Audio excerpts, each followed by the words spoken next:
first of all, give me a sense of what a linear transformation is. If I just, having read the book and watched the videos, when you hear the word linear transformation, what do you think of? What does it look like? Okay, so transformation has that connotation, right? That it's a function that we usually think geometrically as moving, quote unquote. And it might move a vector from the domain, let's say Rn, the domain, and it moves it into the codomain, Rm. So, for example, we might start with the case where both m and n are equal to 2, and so we've got both our domain and our codomain are the xy plane.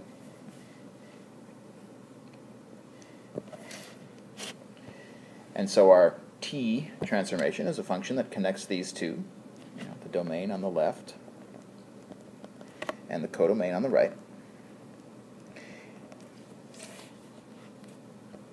So that's what makes it a transformation, right? That when mathematicians say the word transformation, usually they have a geometric picture in their mind, that we're taking something that has a visual representation over here, a vector in our domain, and then we're transforming it into another of the same kind of object. So I start with a vector over here, I apply my transformation to it, and it becomes a vector over here. So that's what makes it a transformation. But what makes it a linear transformation? What else do we require?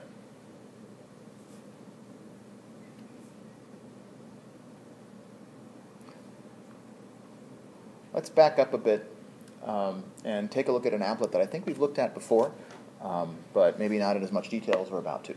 So let's go back to,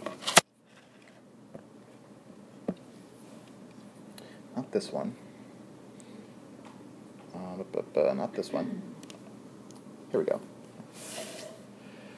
So in this applet, what we're looking at is a domain and a codomain, again, two-dimensional, and a matrix, which defines a linear transformation from one to the other. And again, if we're following the fundamental theorem of linear algebra in the bottom-up direction, then this hopefully goes to Catherine's question on this, the difference between the equation for a linear transformation and the matrix for a linear transformation. But the idea is that t of x, so t being the function that has the R2 on the left as its domain and the R2 on the right as its codomain, t of x is just equal to this matrix times the vector x. And if the vector x has components x, y, let's take a moment and just, for this particular matrix that we're looking at here, which happens to be the identity matrix,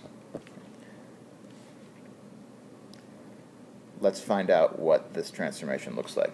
So 1, 0, 0, 1 multiplied by xy. Well, what is that product?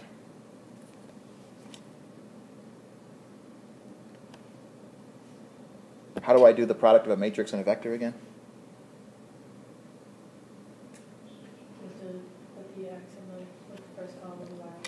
There we go. X times the first column, 1, 0, plus y times the second column, 0, 1. And then when I perform that arithmetic, I end up with x times 1 plus y times 0 as my top entry, x, and then x times 0 plus y times 1 as my second entry.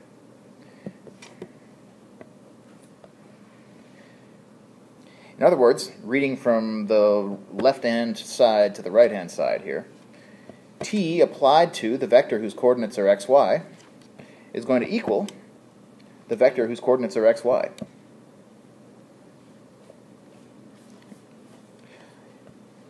And sometimes this is written, instead of writing them as coordinates in column vectors like this, sometimes it's just written like a multivariable function, t of x comma y is equal to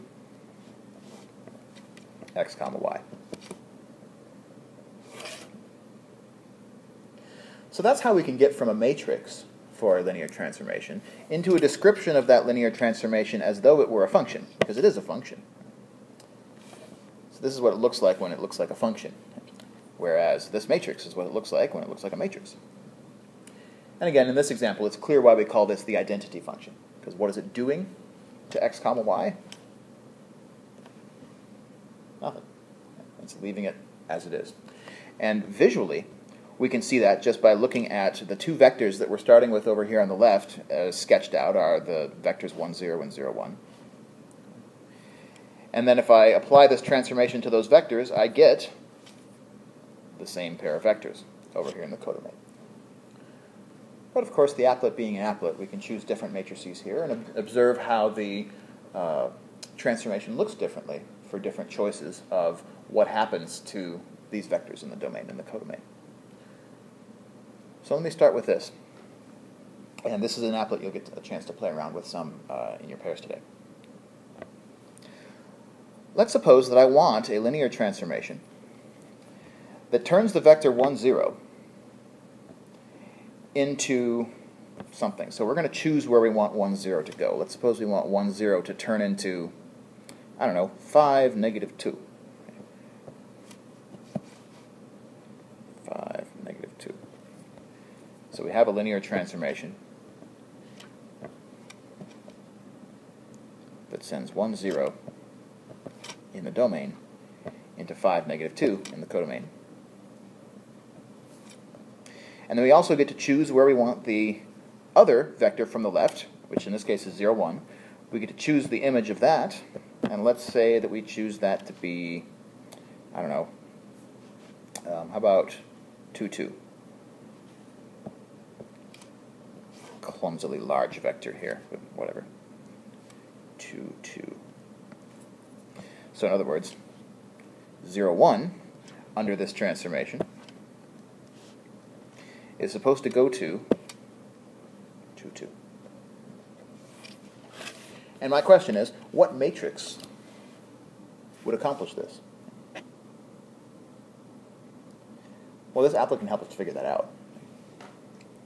So if we want 5, negative 2 to be the image of our first vector, and 2, 2 to be the image of the second vector, here, I'm just going to take these codomain vectors and just adjust them. So I'll adjust this purple vector here to be 5, negative 2, and then adjust the vector on the other vector here to be 2, 2. Yeah, there we go. So what do you notice about this matrix that accomplishes this linear transformation? How could we have done this without the applet? What's going on here?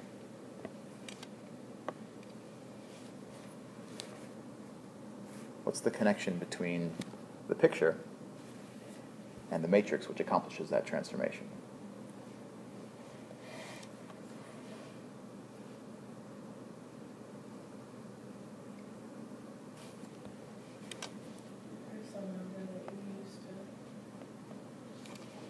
Yeah, on the one hand, we can see it as just a collection of numbers that accomplish this operation that we're trying to make happen. T of 1, 0 becomes 5, negative 2, and T of 0, 1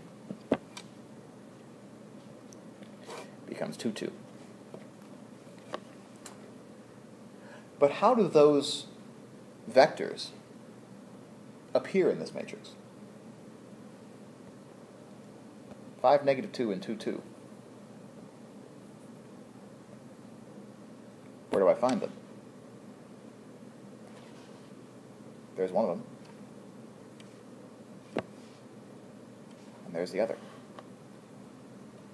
Notice that the standard matrix for this linear transformation is exactly the matrix whose columns are the vectors that we're trying to send 1, 0 and 0, 1 to.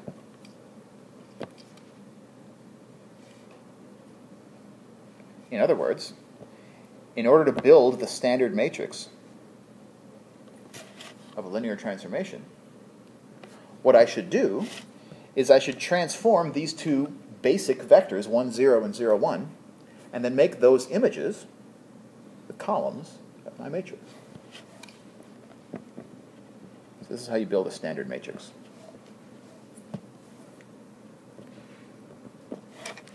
Is you just transform these two basis vectors, and we'll talk about basis vectors in the fullness of time in more generality, but for now, as soon as I know where 1, 0 and 0, 1 go, then I just make those columns of the matrix. And I have the standard matrix for my transformation. Let's pause for a second and think about why this works. Let's suppose that I would like to transform some other vector with this matrix. Say 2, 1, or something like that. Then how do I multiply this matrix by a vector again? Rewrite it over here. 5, negative 2, 2, 2.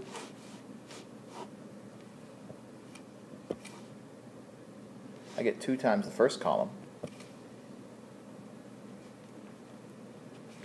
plus 1 times the second column.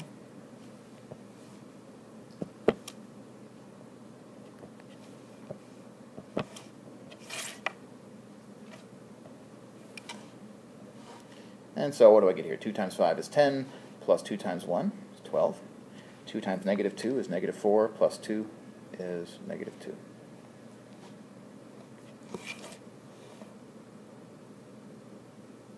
So all I needed to know is I needed to know how to transform just 1, 0 and 0, 1. In other words, I just needed to know this purple image and this green image, right? And as soon as I knew where the purple vector goes and where the green vector goes, as soon as I knew those two images, I could then find the image of anything else that I wanted to as well.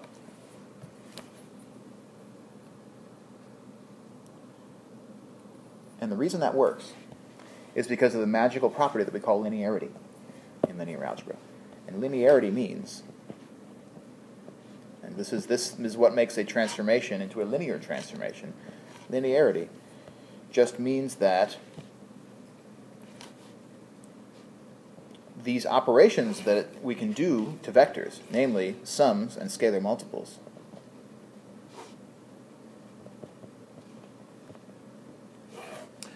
that these two operations are respected by linear transformations. And what I mean by that is, just to carve out some space over here, what I mean by that is the reason that we could figure out where 2, 1 goes, t of 2, 1, is that we can figure out how 2, 1 can be written as a linear combination of our basis vectors that we called 1, 0 and 0, 1. So 1, 0 here and 0, 1 in the green.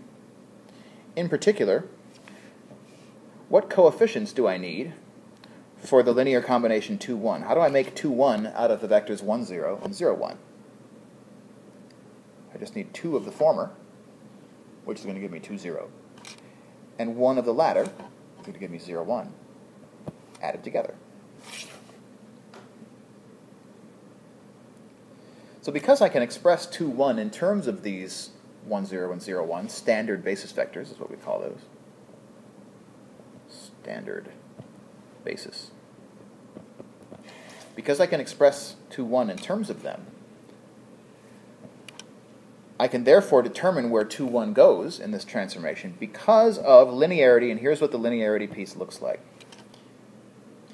Is that instead of taking a linear combination of these vectors and then transforming, I can instead do the transformations first and then take the linear combination afterwards. In other words, instead of t of 2 times the first plus 1 times the second, I can bring that 2 and that 1 out and make it twice t of 1, 0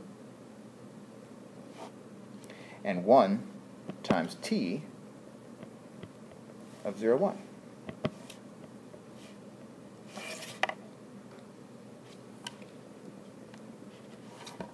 And right there, is the property that we call linearity. That instead of adding and scalar multiplying first, we can choose to add and scalar multiply second. And what I mean by that in equation format is that if I'm adding a pair of vectors together and then transforming them, I get the same thing as if I transform them individually first, t of v and t of w, and then add the results. So in other words, I can add first and then transform, or I can transform first and then add, and I get the same result. To drive that point home, take a look back in our diagram. I've got 1, 0, and I've got 0, 1 in here, but the sum of the two of them is going to be this vector, 1, 1. It's the diagonal of this little square. I'll try to make that a little more obvious here. 1, 1. And the image of 1, 1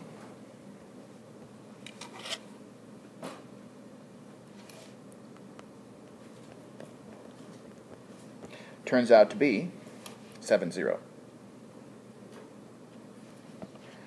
But notably, whereas 1, 1 was the diagonal of this little square over here, its image is the diagonal of this parallelogram over here. And as one of your groups saw on day 2 of our semester, what does a diagonal of a parallelogram mean in arithmetic? Where do you get a diagonal by combining two vectors? Or how do you get a parallelogram by combining two vectors? What are you doing to the vectors?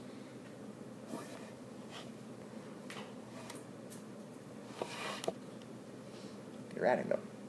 In other words, and I'll restore this sketch here in a second, but in other words, no matter what two vectors we begin with over here in the image, in the domain rather,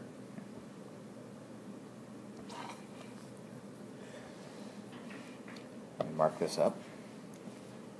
If I have v right here, and if this is my w, then v plus w is the diagonal of this parallelogram, v plus w, and the image under this linear transformation is going to have as one side here t of v, the other side t of w, but that the parallelogram on the left turns into a parallelogram on the right